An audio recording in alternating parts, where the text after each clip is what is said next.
just one of the ways you can repair a partitioning wall, or what some call a rhino board wall.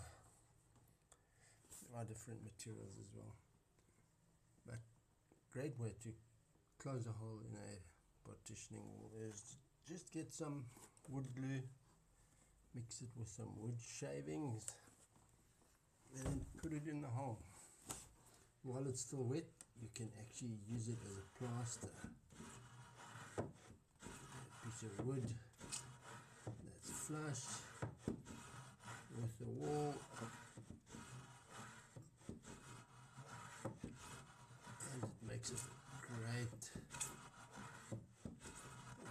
really a great way to close a hole in a partitioning wall.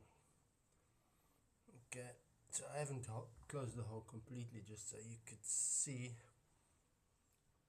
what a big hole you can close with wood glue and wood shavings.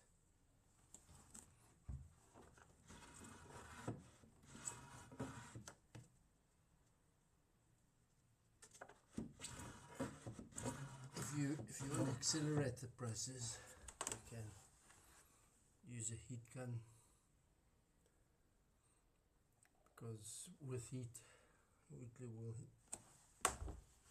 will dry quicker.